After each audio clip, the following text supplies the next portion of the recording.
Bago pa namayagpag ang Big Three ng Miami o yung tinatawag na Heatles noong 2010 hanggang 2014, nagawa na ng Miami Heat ang magkampiyon noong 2006. Ang kalaban, ang may 60 wins sa regular season na Dallas Mavericks, isang powerhouse team sa regular season. Mas naging interesting ang laban na yon dahil parehong first time nakatungtong sa NBA Finals ang dalawang prangkisa. Ibig sabihin, isa lang sa kanila ang makakapag-uwi ng pinakaunang championship sa franchise history.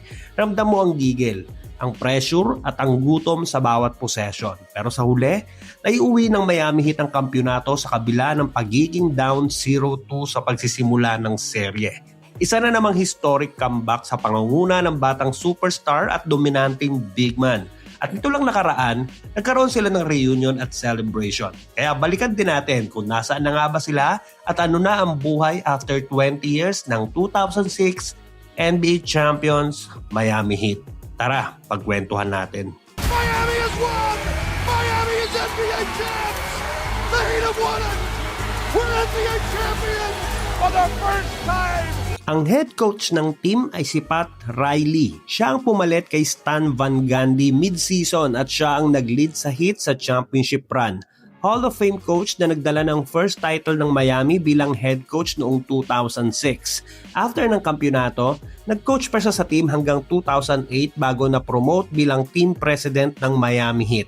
At siya ang architect ng 2010 Big Three era nila LeBron, Wade at Bosh. Hanggang ngayon, isa pa din siya sa pinakarespetadong executive sa NBA history. At nitong February 22, nagkaroon siya ng statue sa labas ng Lakers Arena bilang pagkilala sa ambag nito sa multiple championship ng Lakers bilang kanilang dating head coach. Next, hindi ko na sinama yung di gaanong active pero sama natin to, si Earl Baron. Reserve big man sa 2006 Heat. May championship ring dahil sa pagiging roster member pero hindi masyadong nagamit. Pagkatapos ng stint niya sa Miami, nagkaroon ng journeyman career sa maraming NBA teams at overseas. Kahit dito sa atin, nag-i-import din siya sa PBA. Hindi ko lang sure kung anong team at hindi naman ako nanonood ng PBA. Sorry na agad. Retired noong 2018 at naging NBA assistant coach sa G League, naging player development coach ng Pacers pero ngayon, wala na siya gaanong involvement sa basketball. Dorell Wright, isang batang role player sa 2006 title team. Hindi man final star pero nagkaroon ng solid NBA career at breakout years pagkatapos ng Miami. Nag-retire siya noong 2010 at nag-focus na sa player development at mentorship. Ngayon, very active na rin siya sa golf. Madalas siyang makita sa tournaments at golf events na isa na niyang major hobby post-NBA. Michael Doliak, backup center sa likod ni na Shaquille O'Neal at Alonzo Mourning. Although hindi inaasahan ng scoring sa kanya pero isa siyang trusted veteran reserve para sa kanilang kampanya. After niya sa Heat, naglaro pa siya para sa Timberwolves bago tuluyang nagretiro noong 2008. Nag-shift siya sa education at coaching. Naging P6 professor sa Park City High School sa Utah. At siya din ang basketball coach nila doon hanggang 2019 to 2020 season. Jason Capono, ang sharpshooter ng 2006 Miami Heat off the bench. Hindi pa siya masyadong developed noong time niya sa Heat. Umalis siya sa Miami noong 2007 at pumirma sa Toronto Raptors. Doon siya mas nakilala bilang elite shooter at naging back-to-back NBA 3-point contest champion noong 2007 at 2008. Huling NBA season niya ay 2011 to 2012 season. Naglaro pa siya overseas bago tuluyang mag-retire noong 2014 matapos ang stint niya sa Greece. At ngayon, tahimik siyang namumuhay kasama ang pamilya niya na malayo na sa basketball. James Posey, ang unsung hero, defensive specialist at crucial perimeter shooter off the bench sa Miami Heat noong kanilang 2006 championship run. Parte siya ng rotation na tumulong sa title campaign. After ng stint niya sa Heat, naglaro pa siya sa iba't ibang team bago tuluyang nagretiro noong 2011. After retirement, naging assistant coach siya ng iba't ibang team sa G League, college basketball at NBA. At sa kasalukuyan, siya ay assistant coach ng Portland Trail Blazers. Shandon Anderson, veteran wing off the bench at defensive specialist para sa Miami Heat noong 2006. Pero naglaro lang siya ng limited minutes bilang reserve at nagretiro na din siya sa NBA matapos ang kanilang championship noong 2006. Muling nag-aral at nagtapos ng culinary at nagbukas ng Atlanta-based vegan restaurant noong 2014. Bumalik din sa University of Georgia para naman tapusin ang kanyang degree sa sociology, hanggang nagtayo ng foundation para mag-mentor at magturo sa mga kabataan. Alonzo Mourning, ang veteran big man at defensive anchor ng team. Wala na siya sa prime noong championship run at sumailalim pa sa kidney transplant noong 2003. Pero malaki pa din yung naitulong niya bilang backup ni Shaq pagdating sa interior defense, shot blocking at pagiging veteran leader.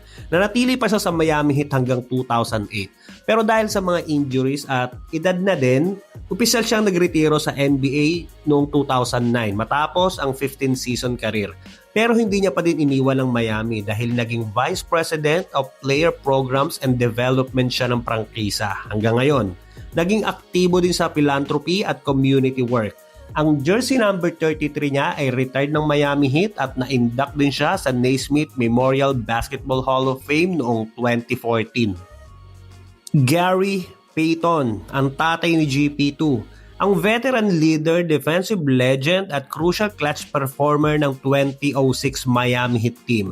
Sa edad na 37, naging malaking contributor pa din para masungkit ng Heat ang kampyonato. Sa finals, nag-step up siya sa clutch moments para tumulong sa comeback kontra Dallas Mavericks, gamit ang veteran, savvy at competitiveness niya. At after ng championship nila, naglaro pa siya ng isang taon sa Heat bago tuluyang nagretiro noong 2007. Nakahabol pa ng isang singsing.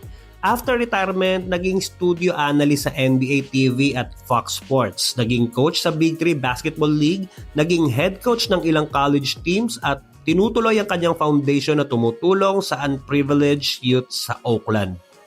Udonis Haslem, starting power forward, reliable defender, key rebounder at energy player na core ng Miami Heat.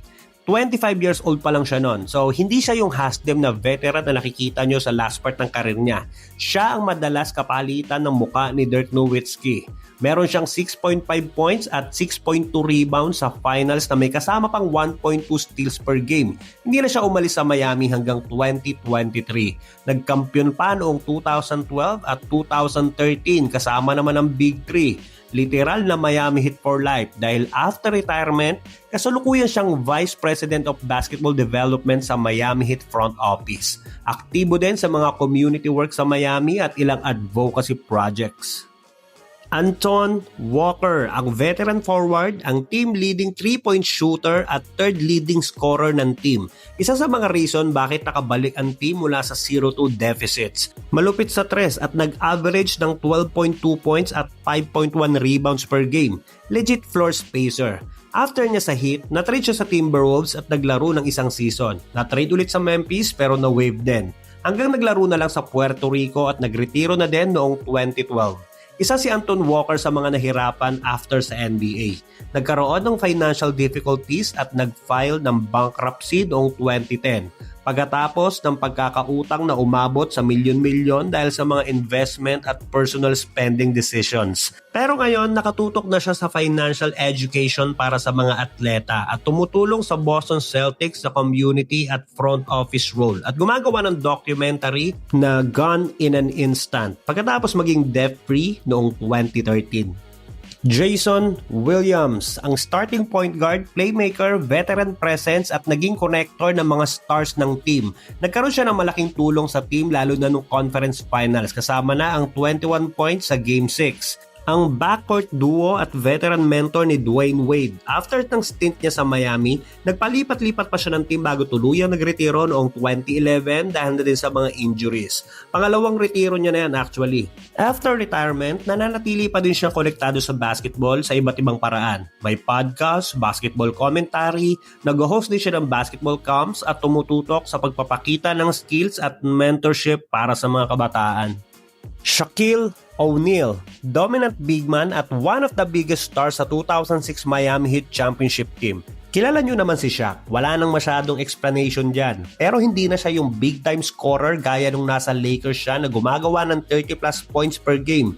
After matalo sa unang 2 games sa finals, hinayaan niyang mag-shine ang batang D-Wade para maging primary scoring threat. At doon na silang nagsimulang makabalik at makabawi. 4 na sunod-sunod na panalo, hindi na lumingon. Nagretiro si Shaq noong 2011. Pagkatapos ng karir, isa siya sa mga pinaka-visible na NBA analyst, global brand ambassador at businessman na may diverse portfolio sa sports, media, music at food franchises. At last, Dwayne Wade, ang superstar shooting guard at finals MVP ng Miami Heat noong 2006. Siya ang leading scorer ng team sa finals, nagdala ng clutch plays at isa sa pangunahing dahilan ng historic comeback mula 0-2 deficit kontra Dallas Mavericks. Kilala siya sa explosiveness, scoring ability at leadership sa court. Kilala din sa tawag na The Flash dahil sa liksi nito sa court. Sa mga hindi nakaabot sa prime niya, iba ang batang D-Wade. Sumasabay ito sa batang LeBron. Madalas mo madinig pangalan nito sa mga basketballan dati. Madami nagfi-feeling D-Wade. Anyway, nagretiro siya noong 2019 matapos ang 16-year NBA career. May 3 NBA championship, multiple All-Star honors at isang Hall of Famer. After NBA career, naging TV analyst sa Amazon Prime Video's NBA coverage. Naging minority owner ng Utah Jazz at Chicago Sky. At aktibo rin sa community work sa pamamagitan ng Dwayne Wade Family Foundation. At yan ang bumubuo sa 2006 NBA Champions Miami Heat. Isang patunay na hindi lang nung panahon ng Big 3 sila umangat dahil with Dwayne Wade, Udonis Haslem, Eric Spoelstra at Pat Riley sa team, na-prove na nilang they are built to be champions. Ikaw, sino ang favorite championship team mo? Comment mo sa baba, baka maisunod natin. Pa-like and share na din ang video at baka naman, paki-subscribe na din ang ating channel para sa mga susunod pang NBA Kwentuhan.